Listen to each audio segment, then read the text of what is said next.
Attention gamers. If you play League of Legends, you probably know there's two versions of the game.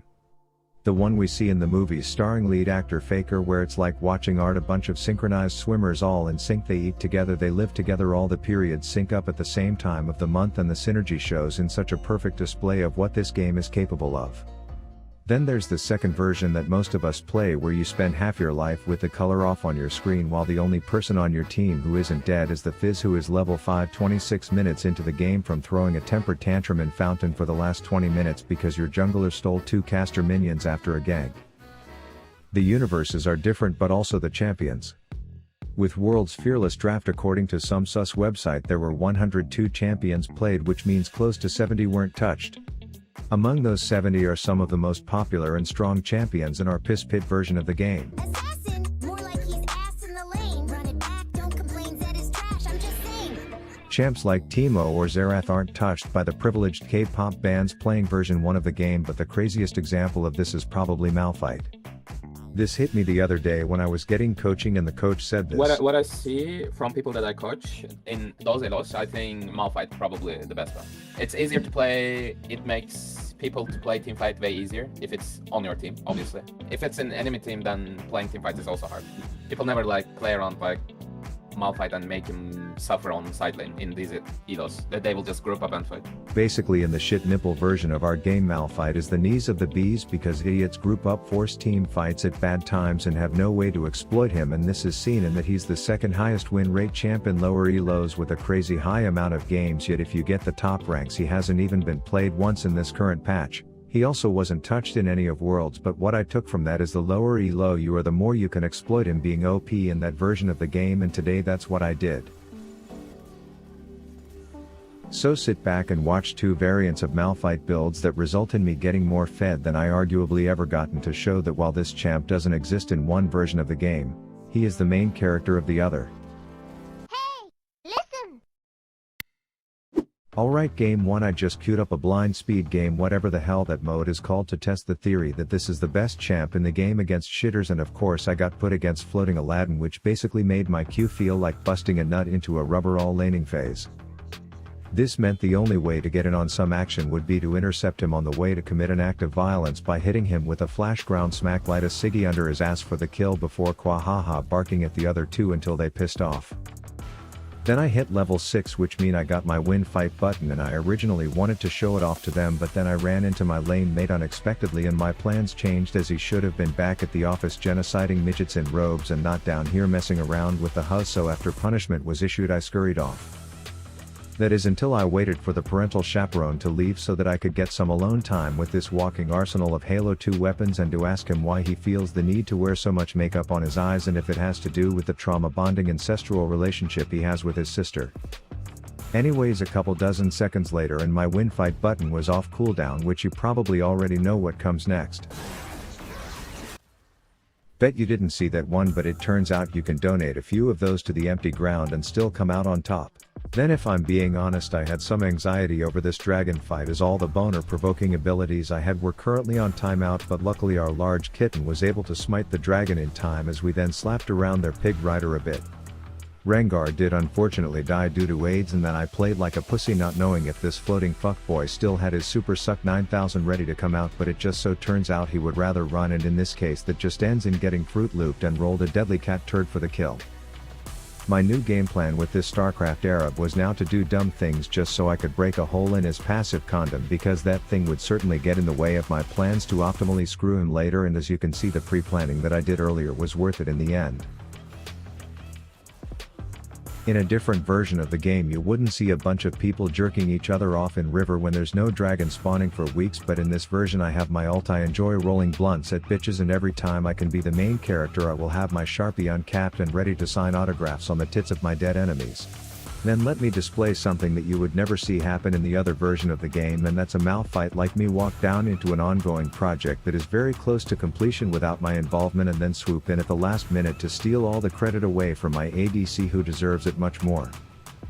Hey, did you hear the one about the mid laner who properly warded so he didn't die to the Malphite ult over the wall? Yeah, neither did I. Anyways, as I mentioned in this first game, I started off building straight AP #what would Magic Mike do, and the answer to that riddle also meant doing a promiscuous dance over the limp body of their Viego, who could not escape the power of my ground slaps.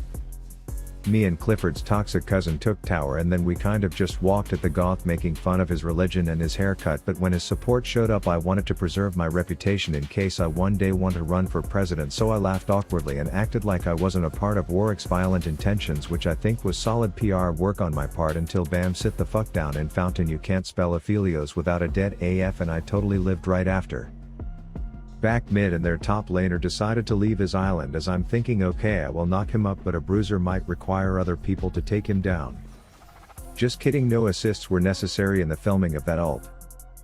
Then I was just pacing around waiting for an opportunity for two players on the enemy team to get close to each other and whisper something into each other's ear, and when I saw it was the two squishies, I was rock hard, no pun intended, as Sejuani was right, I needed to be cooled down after my dopamine receptors just witnessed that.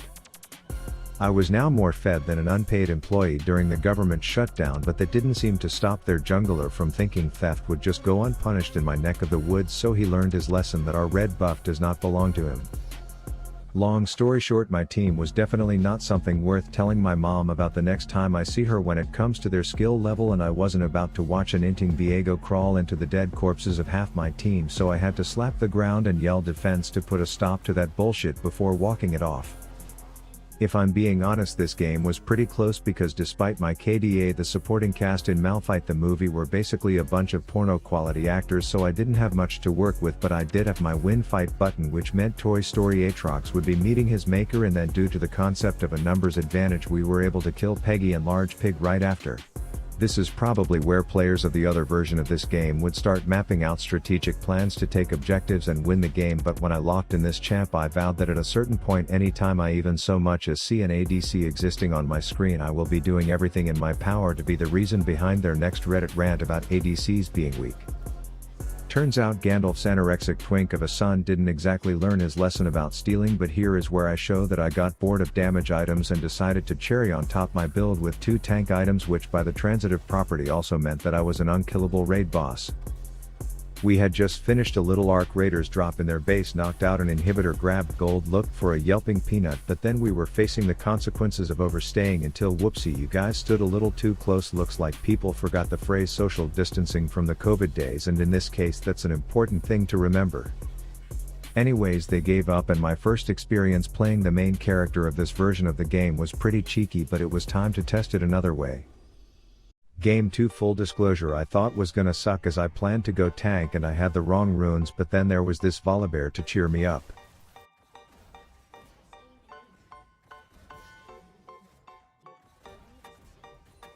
I was being nourished more than I could ever want up top, so trust me, I was reluctant to leave the stable income that laning against your standard version 2 titty liquor brings, but I saw their mid lane being announced as a killer on the intercom and I figured I would go introduce myself. I then stuck around to hang out a bit, because letting an enemy top laner get solo XP and turrets isn't something I need to care about here, as I would rather go full-blown linebacker on Chicken Little Corky before regrouping with the boys to slap a girl and then attending Nico's funeral procession right after. The theme of my own coworkers filming episodes of 1000 Ways to Die continued, so I sighed and stomped in there to say, look guys, here's how you actually be useful, like how many examples do I need to show you? At one point I was in an intimate slap battle with a large beetle who got away, leaving me frustrated, so frustrated that the second I saw a lizard in a cute bumblebee costume tied up I would be rolling a cat turd right at her. Word on the street, some Amelia Earhart simp was wounded and in the area, so I responded to the Amber Alert saying I found the kid, or at least what remained of him, and then I told this LeBlanc, hey, let me show you how you can make money really fast. You just have to buy my course where I will show you how to nose tackle groups of people and then watch floating ball gagglers die while giving you their life savings in the process. Turns out tanks are just absolutely broken in this version of the game when they get ahead, as in some fights I turned my brain on airplane mode and just ran at people, and I don't think I saw my health dip below 100% at any point in time.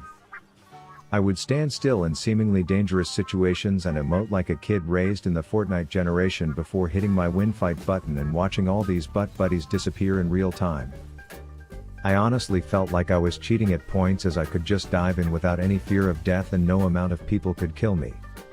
Sure, these stupid tie-dyed lizards broke my ankles like 30 times, but what good is some fancy footwork if you are gonna be a dead bitch? And then this just sums up how absolutely sad this game can feel for some ADC players in the current state of the game.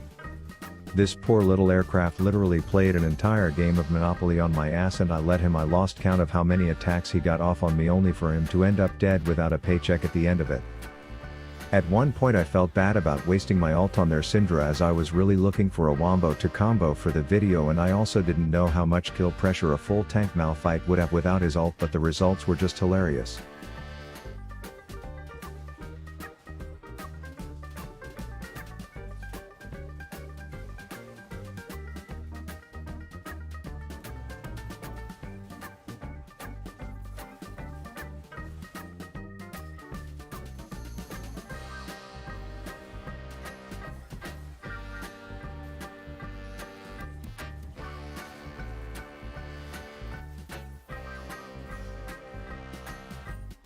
Anyways, I guess playing the main character in the game makes them feel this way, and that's my message on how there are two separate versions of this game and just how drastically different they are.